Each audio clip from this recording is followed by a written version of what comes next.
Are we the luckiest people on a Sunday morning? Our theme this month is covenant, which is defined as a promise freely given. I love that. I know how it works with two people who promise to love, honor, and cherish. And I know how loyalty works in my family and my clan.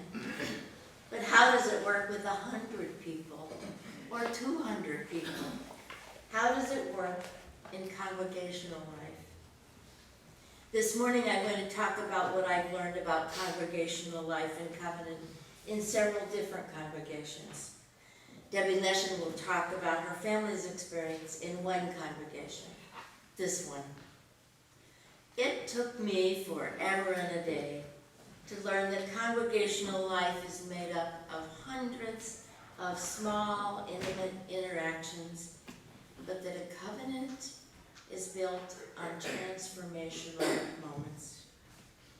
My spiritual life began in a beautiful Presbyterian church in northeastern Pennsylvania. Its golden oak paneling and stained glass windows invited a child into a deeply religious experience. When the choir sang, I imagined that I could float out over the congregation on the notes. Congregational life for children was like a soft, warm blanket. It was a loving place for youngsters, and I learned much cherished Bible stories.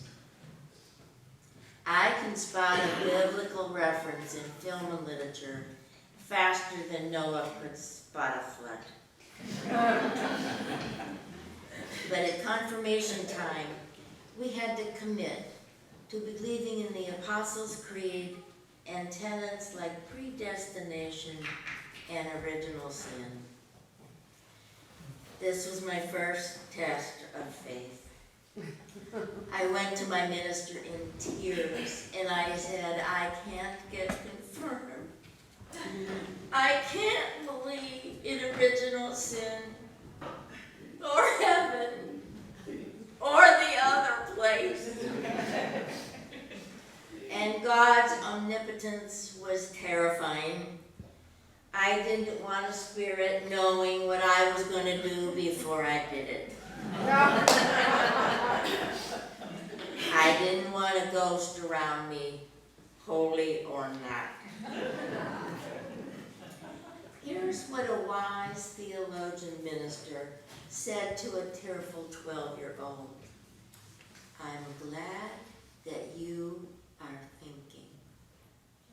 I was thrilled that somebody noticed. He said, Bible stories are symbolic of important ideas. They have deeper meanings, and I'll help you find them. You can get confirmed, doubts and all. His faith in me without judging me helped transform me into a thinking adult. In that congregation, I learned to trust.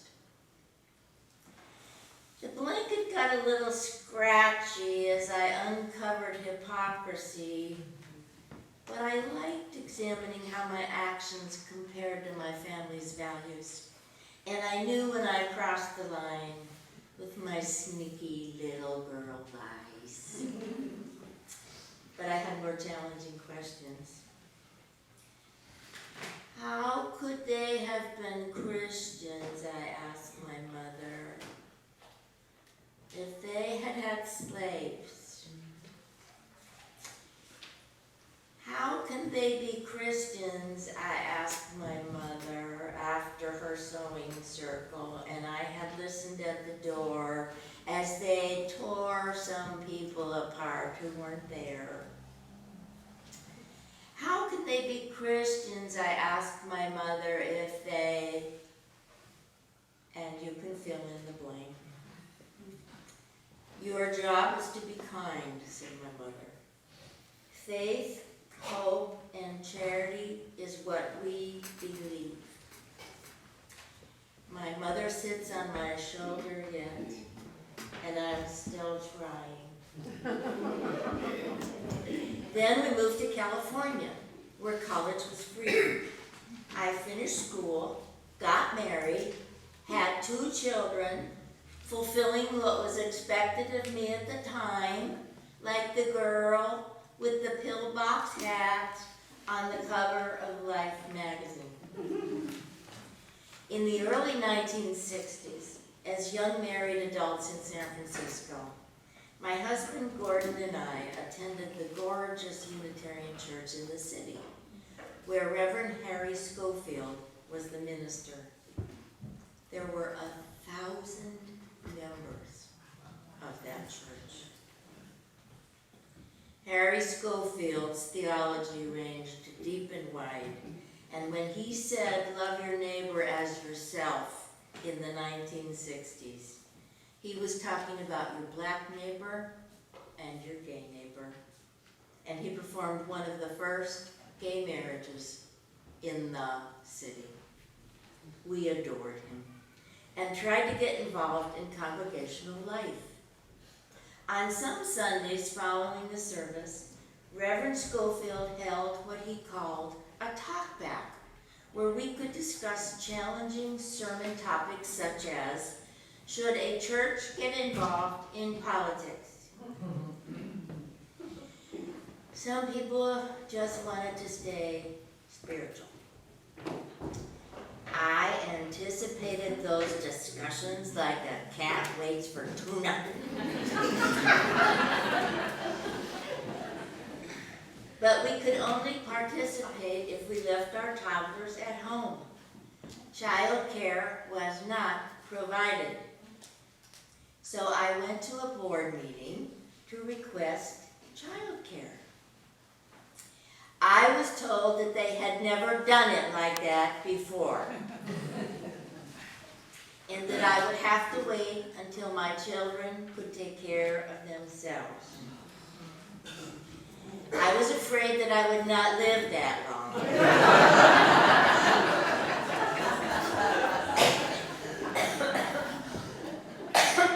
So like Ramona the Pest, I made a great big noisy fuss, and we got childcare. Other young parents patted my blanket and said thank you, and I learned that I could make a difference in congregational life. But it was just about me, meeting my needs. In 1967, we moved to Syracuse, New York, where my husband was in graduate school. The country was mired in the Vietnam War, and my little boys maneuvered their yellow Tonka trucks in front of a color TV set, oblivious to the bloodstained and bandaged young men on stretchers being shunted through lush green battlefields into furious helicopters, anxiously poised to take off.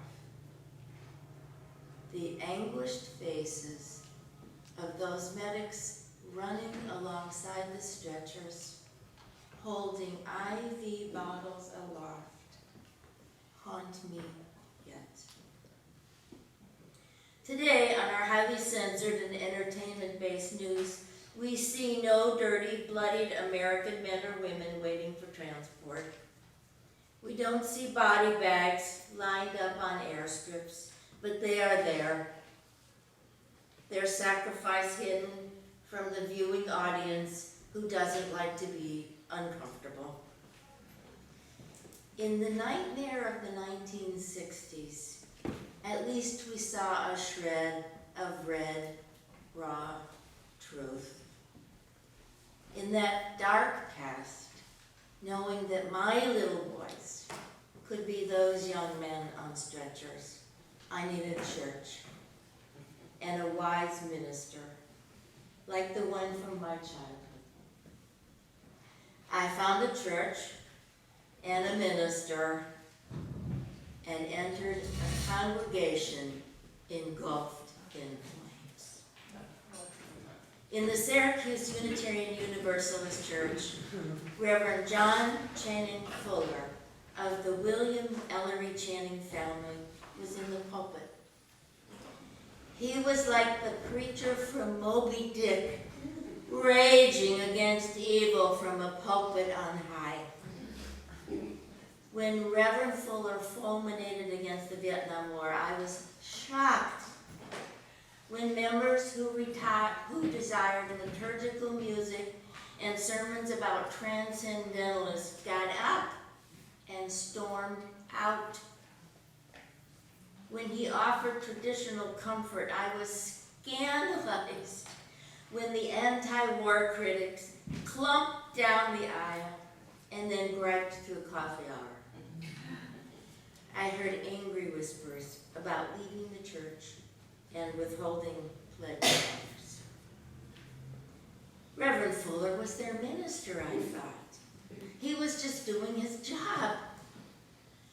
I was a 20-something who knew nothing about congregational life. I knew nothing about congregational commitment or congregational politics, but I did know that in 1967 and 1968, the faith of that Syracuse congregation was being tested, and that Reverend Fuller was in the crosshairs. 50 years later, I can still feel the fear that ran through that congregation, not only about the war, but about the schism that was tearing them apart. It was like the tension you feel when the tremors and shudders of an onquake earthquake begin. I was in awe of a minister who could withstand that measure of pressure Sunday after miserable Sunday. As I watched the struggle, I asked myself what I would do if I didn't agree with a minister who was taking a controversial stand. And what if that position was different than mine? I took a vow as a 20-something that I would not take my marbles and go home, and that I would not withhold my money. I took a holy vow and entered a covenant, if just for that year, to keep the faith. I learned that congregational life could be brimstone and fire, even in a UU church. But it was a transformational moment to be allowed to see a religious war zone that reflected what was happening in the country. And my vow would be tested in the future. When we returned to the Bay Area, we found UUSM. It is here that I have experienced true congregational life, conflict and all, and a covenant that is like my childhood blanket. What could be better than being in a room packed with people you love, even when they are irritating?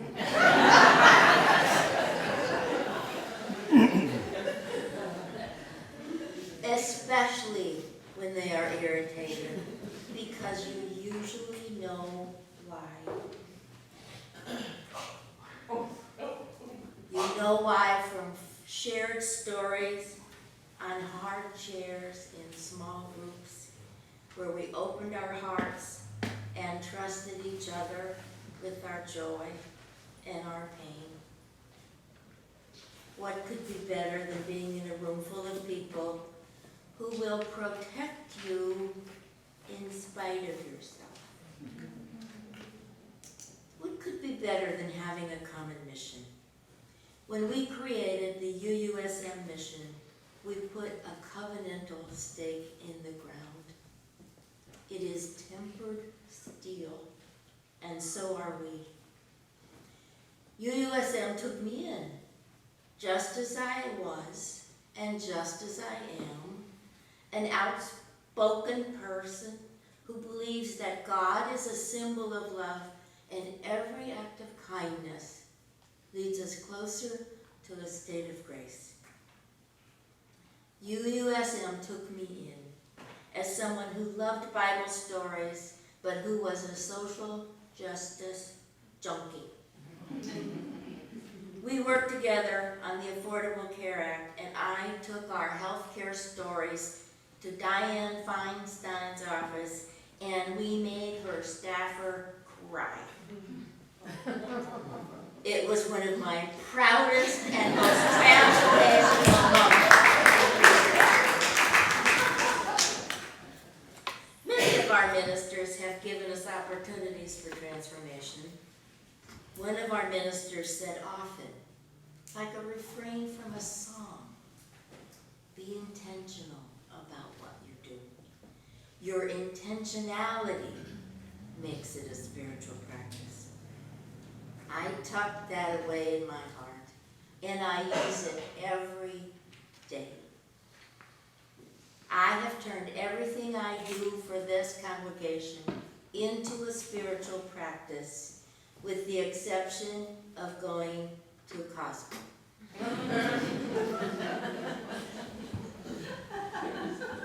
That is not to say that congregational life is easy.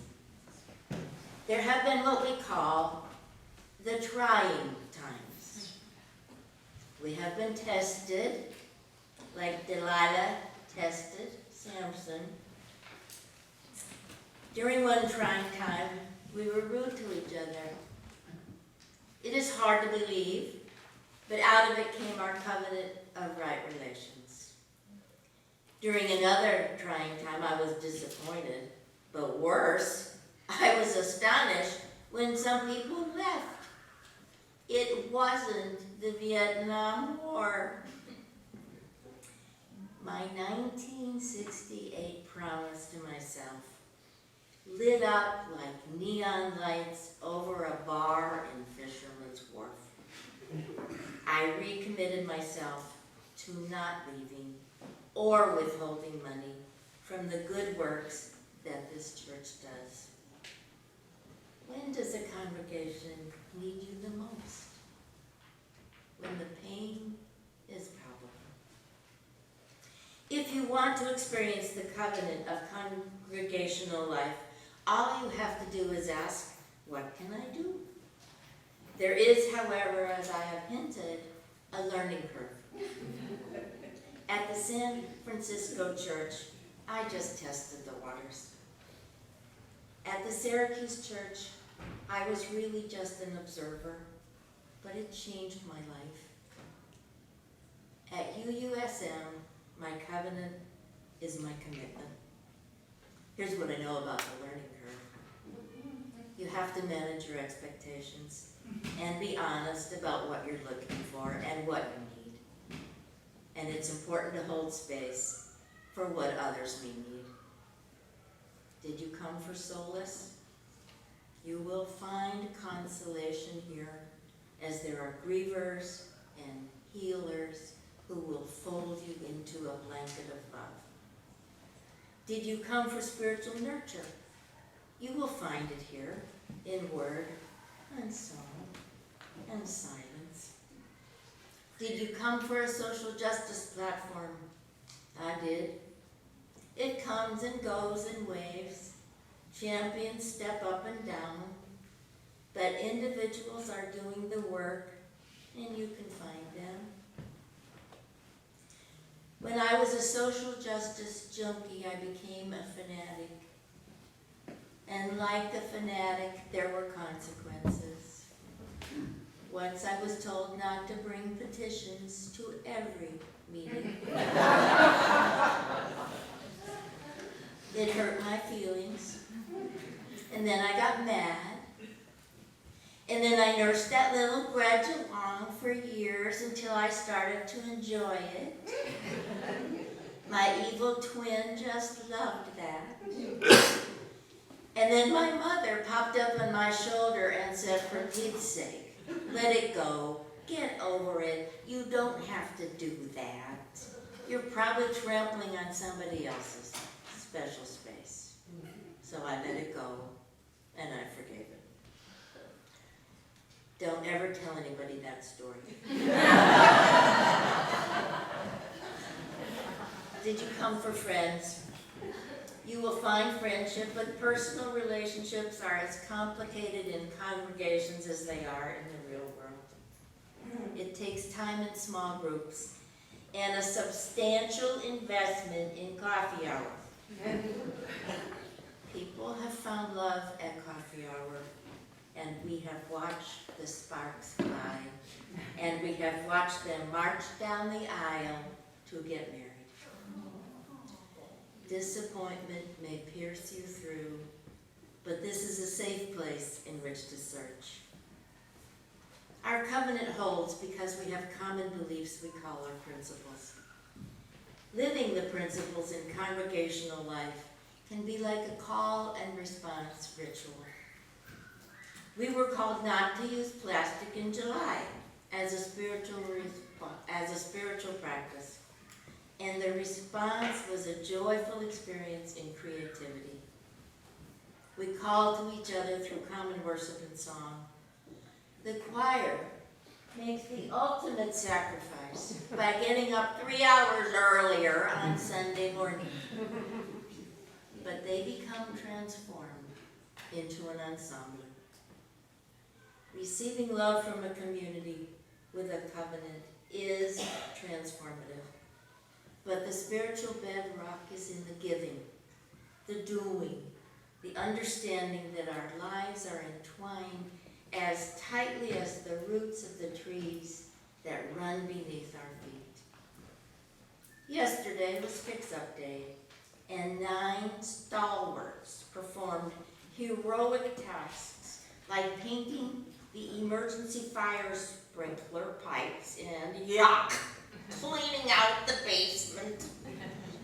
If you see Nancy Martin, Jean Tonelli, Jose Mendez, Gretchen Warner, John and Victor Bertolet, and David William and Lucas Kramer, say thank you. Let me hear it. Thank you. The Campus Development Task Force is now eligible for sainthood. And they need every ounce of our faith. If you join them, you too can be eligible for sainthood. And you might find a friend. We have built our community on hundreds of intimate interactions, and we have built our covenant on a foundation of love. We are now literally building on it as a deeply held spiritual practice. Transformation awaits. Don't let it take you forever and a day.